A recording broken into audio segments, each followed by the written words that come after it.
નમસ્કાર, CB24 news સાથે હું રેશમા આપનું સ્વાગત કરું છું।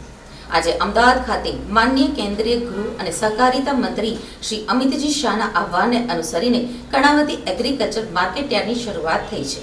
સહકારથી સમૃદ્ધિની દિશામાં રાજ્યનું સહકારી માળખું મજબૂત થાય તે દિશામાં આગળ વધવા માટે કર્ણાવતી એગ્રીકલ્ચર માર્કેટ યાર્ડ દ્વારા સહકારી બેંકને મજબૂત કરવા ખાતા ખોલવાનું આયોજન કરવામાં આવ્યું છે। આ કાર્યક્રમમાં પ્રદેશ ભાજપ સહકારિતા સેલના સંયોજક બિપિન પટેલ તેમજ દસક્રોઈના ધારાસભ્ય બાબુ જમનાદાસ પટેલ હાજર રહ્યા હતા।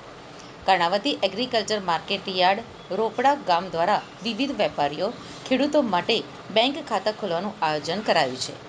SP રિંગ રોડ ઉપર કર્ણાવતી એગ્રીકલ્ચર માર્કેટ યાર્ડમાં હોલસેલ શાકભાજીના 282 યુનિટો આવેલા છે તેમજ દુકાનો પણ આવેલી છે। આ સમગ્ર કાર્યક્રમનું કર્ણાવતી એગ્રીકલ્ચર માર્કેટ યાર્ડ ખાતે પ્રદેશ ભાજપ સહકારિતા સેલના સંયોજક બિપિન પટેલ દ્વારા આયોજન કરવામાં આવ્યું હતું। બિપિન પટેલે જણાવ્યું હતું કે કેન્દ્રીય ગૃહમંત્રી અમિતભાઈ શાહના વિઝન દ્વારા જિલ્લા સહકારી બેંકનું માળખું મજબૂત થાય તેમજ ખાતા ધારકો અને થાપણ ધારકો મજબૂત થાય તે માટે વેપારીઓ, ખેડૂતો અને સભાસદો સાથે કાર્યક્રમનું આયોજન કરવામાં આવ્યું છે। કર્ણાવતી યાર્ડ ઉપર એડીસી બેંક દ્વારા સ્થળ ઉપર ખાતા ખોલવામાં આવ્યા।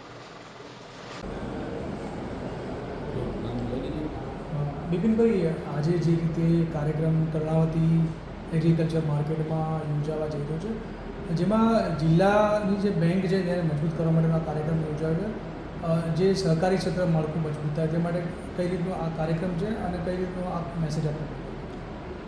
આજનો જે કાર્યક્રમ છે, આપણે કીધું એ પ્રમાણે અમારી કર્ણાવતી એગ્રીકલ્ચર માર્કેટ યાર્ડની અંદર આ કાર્યક્રમ સહકારથી સમૃદ્ધિ જે વાત લઈ અને સરકાર ચાલે છે, માનનીય નરેન્દ્રભાઈ મોદી સાહેબે જે સૂત્ર આપ્યું છે અને ચરિતાર્થ કરવા માટે માનનીય અમિતભાઈ શાહ સાહેબે હમણાં જ 15 દિવસ પહેલાં ગાંધીનગરની અંદર ખૂબ મોટી સહકારી આગેવાનની સભા લીધી હતી અને તેમને આહવાન કર્યું હતું કે ગુજરાતની તમામ જિલ્લા બેન્કો છે, આ બેન્કોની અંદર જે જિલ્લાની અંદર જે સહકારી સંસ્થાઓ એ તમામ તેની અંદર ખાતા ખોલાવવા જોઈએ।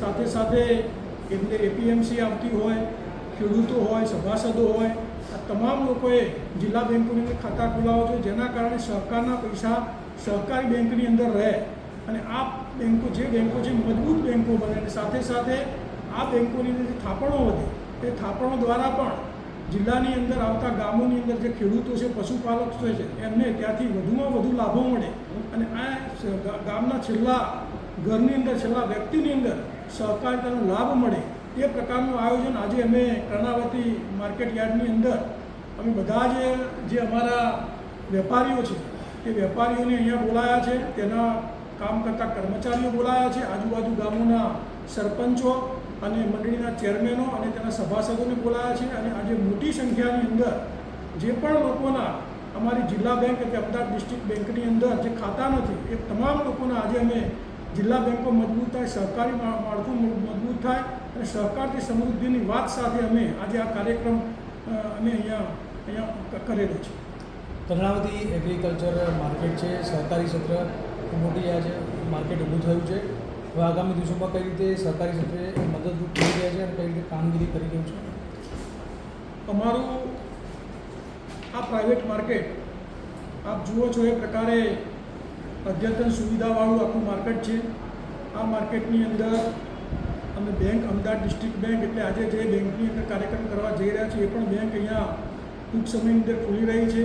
સાથે સાથે આ માર્કેટની અંદર રોડ, રસ્તા એક સરસ પ્રકારના અહીંયા આપેલા છે। એ જ પ્રકારે ઇન્ફ્રાસ્ટ્રક્ચર આજે વર્લ્ડ ક્લાસ ઇન્ફ્રાસ્ટ્રક્ચર અહીંયા આપ્યું છે। અહીંયા હજારોની સંખ્યાની અંદર ગાડીઓ આવે જાવ, કોઈને ભીડ ના પડે, કોઈ પ્રકારનું નુકસાન ના થાય એ પ્રકારનું સુરક્ષિત વાતાવરણ અને ખેડૂતોને યોગ્ય ભાવ મળે, વધુ ભાવ મળે તે પ્રકારના અમે પ્રયાસો આ માર્કેટ દ્વારા કરી રહ્યા છીએ। કર્ણાવતી એગ્રીકલ્ચર માર્કેટમાં તરફ જે વેપારીઓ છે, ખેડૂતો આકર્ષાય તે માટે કઈ રીતે મદદરૂપ થઈ રહી છે, કેટલા લોકો આમાં જોડાયેલા છે અને કઈ રીતે આગળ હજુ આયોજન છે? કર્ણાવતી માર્કેટ દ્વારા આજનો જે કાર્યક્રમ છે એની અંદર અમારા તમામ વેપારીઓ આજે આ કાર્યક્રમની અંદર આ ખાતા ખોલાવવાના કાર્યક્રમની અંદર જોડાઈ રહ્યા છે। સાથે સાથે તેના કામ કરતા કર્મચારીઓ અને આજુબાજુના ગામોના સરપંચો અને જે સેવા મંડળીઓ, દૂધ મંડળીઓ, સેવા મંડળીના ચેરમેન, વાઇસ ચેરમેન અને તેના સભાસદો પણ આજે આની અંદર ભાગ લેવા આવી રહ્યા છે। ઓકે।